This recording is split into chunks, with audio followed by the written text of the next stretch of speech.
Dear audience, let me present my PhD topic, which is about teledentistry in the diagnosis of oral lesions. My name is Eszter Uhrin, and my vision is to make a teledentistry application, and my mission is to use this teledentistry application in the diagnosis of oral lesions in primary dental care.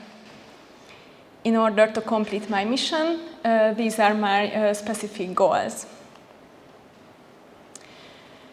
My first project is about the teledentistry tools that could diagnose oral lesions. Teledentistry is a part of telemedicine that is on the field of dentistry that uses modern information technology in the everyday dental practice. Both store and forward and real-time solutions are implemented in teledentistry. The main applications are teleconsultation, telediagnosis, follow-up, and remote patient monitoring. Oral medicine is a special discipline of dentistry that is dealing with the oral health care of medically complex patients. The primary diagnosis here is based on image. However, biopsy is always needed for the correct and final diagnosis. In order to prevent the manifestation of an oral premalignant lesion to oral cancer, we need the correct diagnosis of these lesions.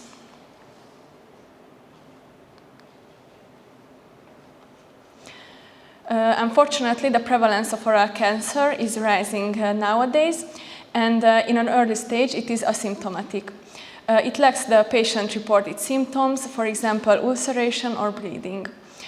There are not enough specialists in the rural areas, for example, in the Far East, and that's why a delayed diagnosis is well known in this field. However, with teledentistry tools, we could make a remote diagnosis instead of no diagnosis.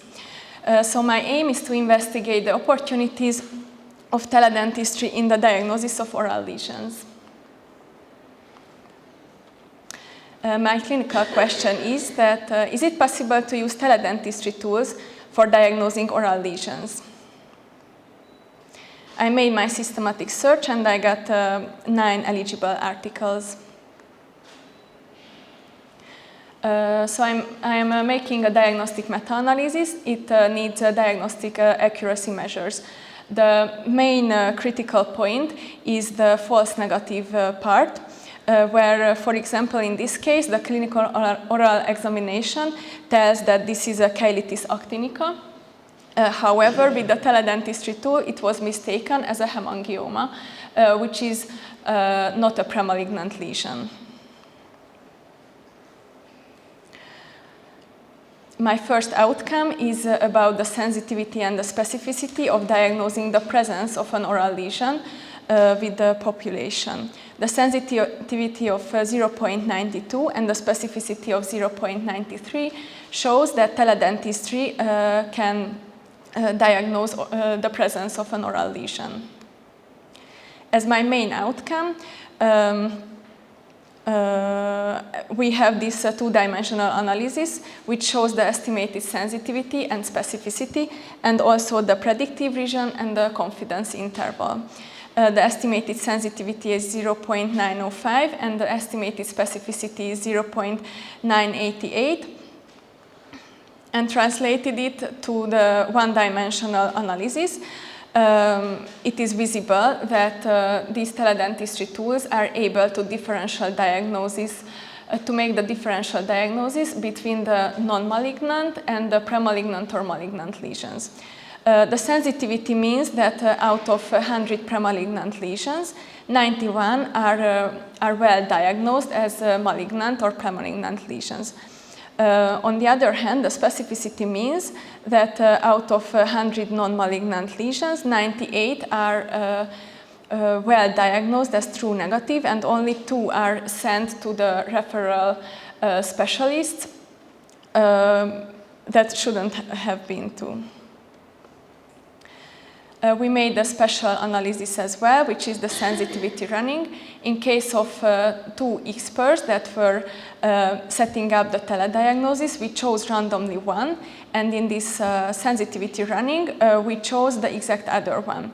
So our new sensitivity and specificity are 0.942 and 0.982 respectively. As translated to the one-dimensional analysis, we see that with the sensitivity running, we got a better sensitivity than the original one, and the specificity is about the same. And it means that the examiner itself does not depend on the, so the outcome does not depend on the examiner itself. As a summary, there are strengths and limitations. The main strength is that the diagnosis was made only by experts, and the main limitation of this study is that there is a huge heterogeneity of the used methodologies. As a conclusion, teledentistry can be a good substitution for face-to-face dental visits. As an implication for practice, a photo shooting protocol has to be set, and also the technical background before conducting any teledental consultation. As an implication for research, a reference standard should be changed from clinical oral examination to biopsy. And also an exact lesion diagnosis have to be mentioned in the future studies. Right now, I am at the second revision at the second journal, which is Telemedicine and e-health.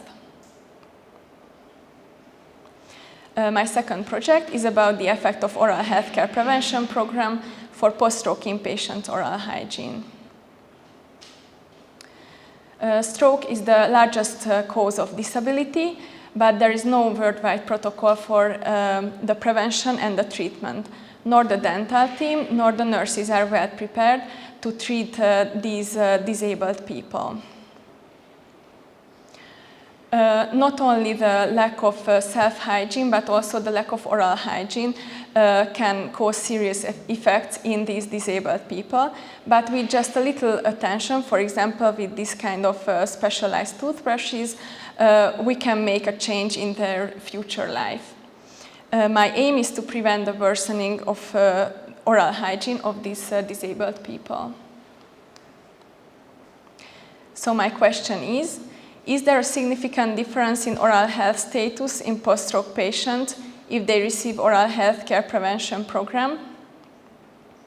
And the clinical implication is based on 3 steps.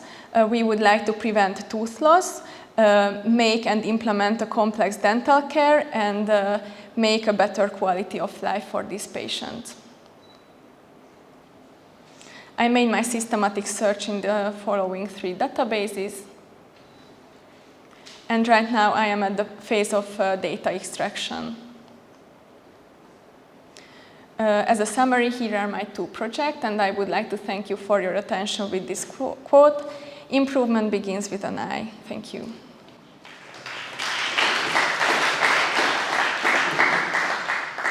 I was just wondering about your second topic.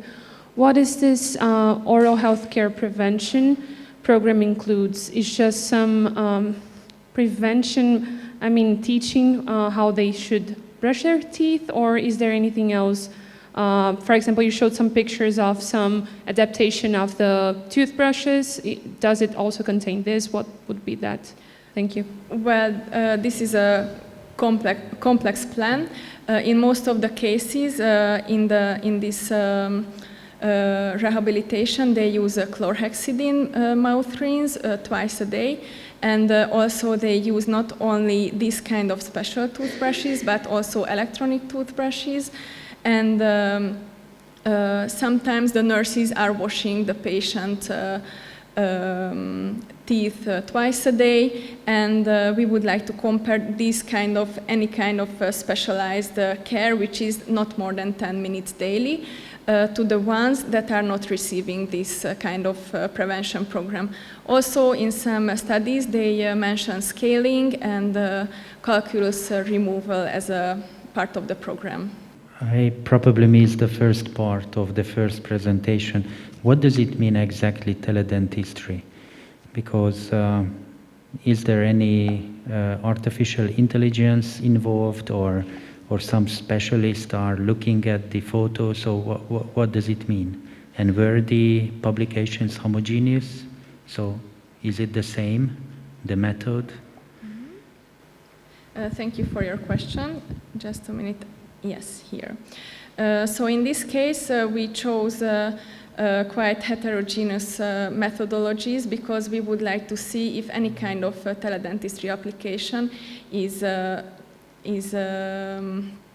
can detect the premalignant lesions.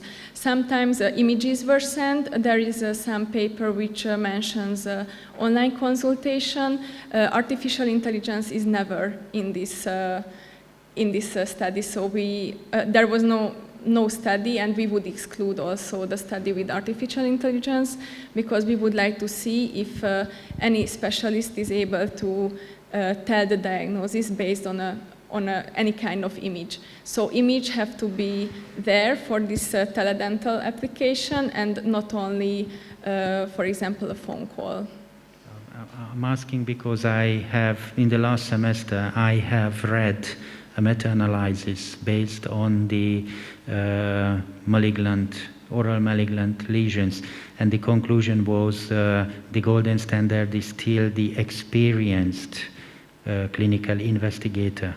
So no confocal microscopy, no vital dyes, whatever you can use, autofluorescence, all of those are just far behind the experienced clinical investigator. And if the investigators are not the same, if the pictures are not taken by professional photographer, then it's a very tricky field to compare data to each other. Yes, the photographs were almost always taken by professionals, dental professionals, or nurses that were trained, or dental assistants. However, there were 2 articles where they used WhatsApp for the information flow, and in that case, the doctor could ask for more pictures if they would need it.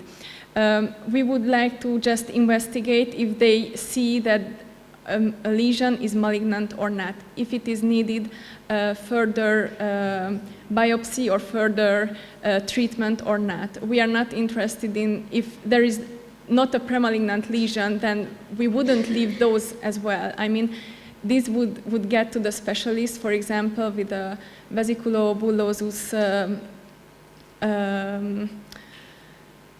illness. This would go also to the specialist, but we are interested in the premalignant and malignant lesions. Do you have any knowledge whether a database for these images are being built somewhere? For eventually, the whole interest in the teledentistry is really getting to the artificial intelligence, making the diagnosis mostly, and then just a few specialty fellow will look the rest.